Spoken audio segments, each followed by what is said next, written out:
கர்த்தராகிய இயேசு கிறிஸ்துவின் பரிசுத்த நாமம் மகிமைப்படுவதாக. இன்றைக்கான வேத பகுதி கலாத்தியர் 1ஆம் அதிகாரம் மற்றும் 2ஆம் அதிகாரம் வாசிக்க கேட்போம். இந்த வேத எழுத்துக்களை வாசிக்கிறவனும் கேட்கிறவர்களும் அதன்படி கைக்கொண்டு நடக்கிறவர்களும் பாக்கியவான்கள். வாசிப்போம்.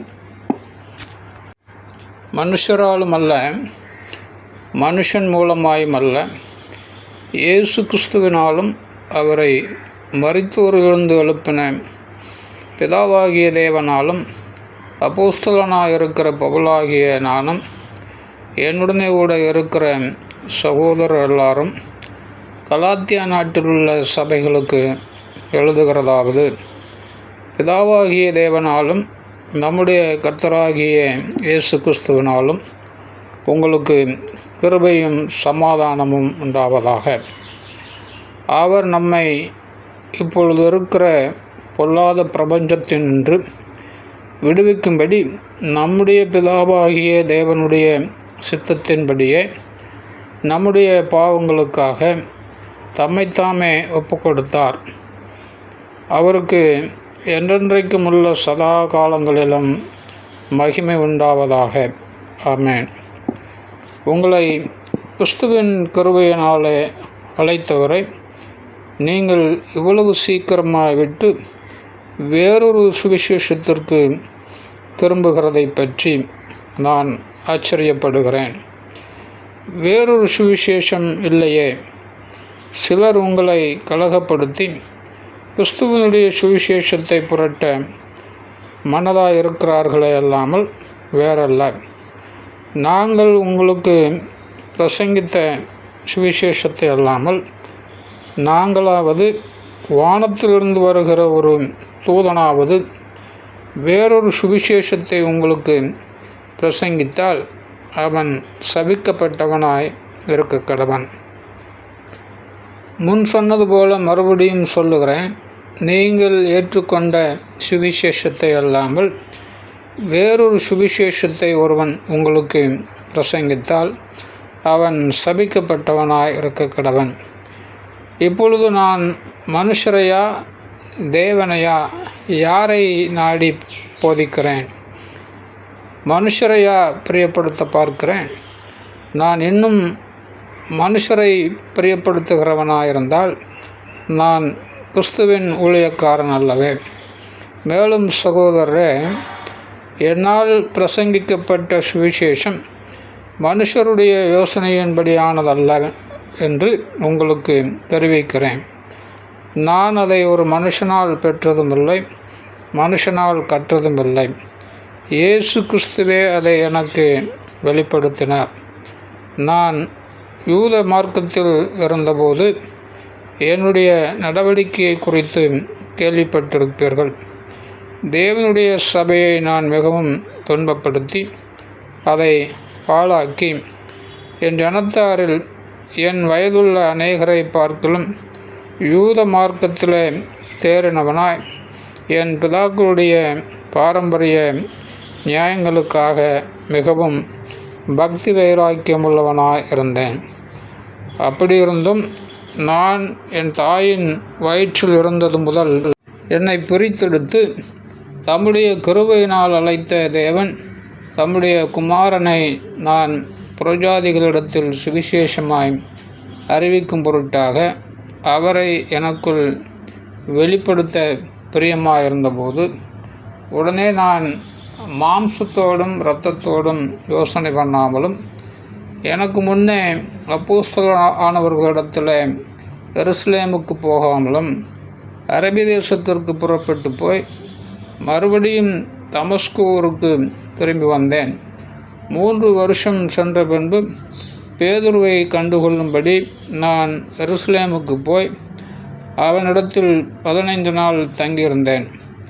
கர்த்தருடைய சகோதரனாகிய யாக்கோபை தவிர அப்போஸ்தலரில் வேறொருவரையும் நான் காணவில்லை.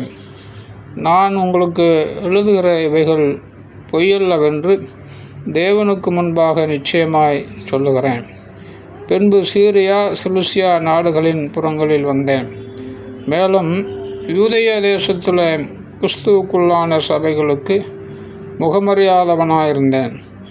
முன்னே நம்மை துன்பப்படுத்தினவனே தான் அழிக்க தேடின விசுவாசத்தை இப்பொழுது பிரசங்கிக்கிறான் என்பதை மாத்திரம் அவர்கள் கேள்விப்பட்டிருந்து என்னை பற்றி தேவனை மகிமைப்படுத்தினார்கள். ஆமென். 2ஆம் அதிகாரம். 14 வருஷம் சென்ற பின்பு நான் தீத்துவை கூட்டிக் கொண்டு பர்னபாவுடனே கூட மறுபடியும் எருசலேமுக்கு போனேன். நான் தேவ அறிவிப்பினாலே போய் புறஜாதிகளிடத்தில் நான் பிரசங்கிக்கிற சுவிசேஷத்தை அவர்களுக்கு விவரித்து காண்பித்தேன். ஆயினும் நான் ஓடுகிறதும் ஓடினதும் வீணாகாதபடிக்கு எண்ணிக்கை உள்ளவர்களுக்கு தனிமையாய் விவரித்து காண்பித்தேன். ஆனாலும் என்னுடனே கூட இருந்த தீத்து கிரேக்கனாயிருந்தும் விருத்த சேதனம் பண்ணிக்கொள்ளும்படிக்கு கட்டாயம் பண்ணப்படவில்லை. கிறிஸ்து இயேசுவுக்குள் நமக்கு உண்டான சுயாதீனத்தை உளவு பார்த்து நம்மை நியாயப்பிரமாணத்திற்கு அடிமைகளாக்கும் பொருட்டாக பக்கவழியாய் நுழைந்த கள்ளச் சகோதர நிமித்தம் அப்படி ஆயிற்று. சுவிசேஷத்தின் சத்தியம் உங்களிடத்தில் நிலைத்திருக்கும்படி நாங்கள் ஒரு நாளிகையாகிலும் அவர்களுக்கு கீழ்ப்படிந்து இணங்கவில்லை. அல்லாமலும் எண்ணிக்கை உள்ளவர்களாயிருந்தவர்கள் எனக்கு ஒன்றும் போதிக்கவில்லை. அவர்கள் எப்படிப்பட்டவர்களாயிருந்தாலும் எனக்கு கவலை இல்லை. தேவன் மனுஷரிடத்தில் பட்சபாதம் உள்ளவர் அல்லவே. அதுவுமல்லாமல் விருத்த சேதனம் உள்ளவர்களுக்கு அப்போஸ்தலனாயிருக்கும்படி பேதுருவை பலப்படுத்தினவர் புறஜாதிகளுக்கு அப்போஸ்தலனாயிருக்கும்படி என்னையும் பலப்படுத்தினபடியால் விருத்த சேதனம் உள்ளவர்களுக்கு சுவிசேஷத்தை பிரசங்கிக்கும்படி பேதுருவுக்கு கையளிக்கப்பட்டது போல விருத்த சேதனம்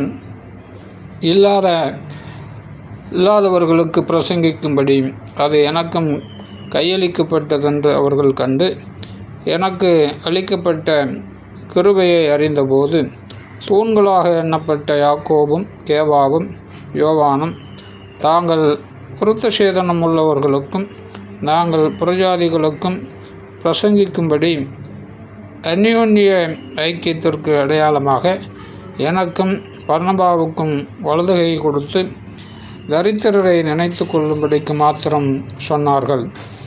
அப்படி செய்யும்படி அதற்கு முன்னமே நானும் கருத்துள்ளவனாயிருந்தேன். மேலும் பேதுரு அந்தியோகியாவுக்கு வந்தபோது அவன் மேல் குற்றம் சுமந்ததனால் நான் முகமுகமாய் அவனோடு எதிர்த்தேன். எப்படியெனில் யாக்கோபினிடத்திலிருந்து சிலர் வருகிறதற்கு முன்னே அவன் புறஜாதியாருடனே சாப்பிட்டான். அவர்கள் வந்தபோதோ விருத்த சேதனம் உள்ளவர்களுக்கு பயந்து விலகி பிரிந்தான். மற்ற யூதரும் அவனுடனே கூட மாயம் பண்ணினார்கள். அவர்களுடைய மாயத்தினாலே பர்னபாவும் எழுப்புண்டான். இப்படி அவர்கள் சுவிசேஷத்தின் சத்தியத்திற்கு ஏற்றபடி சரியாய் நடவாததை நான் கண்டபோது எல்லாருக்கும் முன்பாக நான் பேதுருவை நோக்கி சொன்னது என்னவென்றால், யூதனாயிருக்கிற நீர் யூதர் முறைமையாக நடவாமல் புறஜாதியார் முறைமையாக நடந்து கொண்டிருக்க புறஜாதியாரை யூதர் முறைமையாக நடக்கும்படி நீர் எப்படி கட்டாயம் பண்ணலாம்? புறஜாதியாரில் பிறந்த பாவிகளாயிராமல் சுபாவத்தின்படி யூதராயிருக்கிற நாமும் இயேசு கிறிஸ்துவை பற்றும் விசுவாசத்தினாலே அன்றி நியாயப்பிரமாணத்தின் கிரியைகளினாலே மனுஷன் நீதிமானாக்கப்படுவதில்லை என்று அறிந்து நியாயப்பிரமாணத்தின் கிரியைகளினால் அல்ல, கிறிஸ்துவை பற்றும் விசுவாசத்தினாலே நீதிமான்களாக்கப்படும்படிக்கு கிறிஸ்து இயேசுவின் மேல் விசுவாசிகளானோம். நியாயப்பிரமாணத்தின் கிரியைகளினாலே எந்த மனுஷனும் நீதிமானாக்கப்படுவதில்லையே. கிறிஸ்துவுக்குள் நீதிமான்களாக்கப்படும்படி நாடுகிற நாமும் பாவிகளாக காணப்படுவோமானால் கிறிஸ்து பாவத்திற்கு காரணரோ அல்லவே. நான் இடித்து போட்டவைகளையே நான் மறுபடியும் கட்டினால் பிரமாணத்தை மீறுகிறவன் என்று காணப்படுவேன். தேவனுக்கென்று பிழைக்கும்படி நான் நியாயப்பிரமாணத்தினாலே நியாயப்பிரமாணத்திற்கு மரித்தேனே. கிறிஸ்துவுடனே கூட சிலுவையில் அறையப்பட்டேன், ஆயினும் பிழைத்திருக்கிறேன். இனி நான் அல்ல, கிறிஸ்துவே எனக்குள் பிழைத்திருக்கிறார். நான் இப்பொழுது மாம்சத்தில் பிழைத்திருக்கிறதோ அல்லது என்னில் அன்பு கூர்ந்து எனக்காக தம்மைத்தாமே ஒப்பு கொடுத்த தேவனுடைய குமாரனை பற்றும் விசுவாசத்தில் பிழைத்திருக்கிறேன்.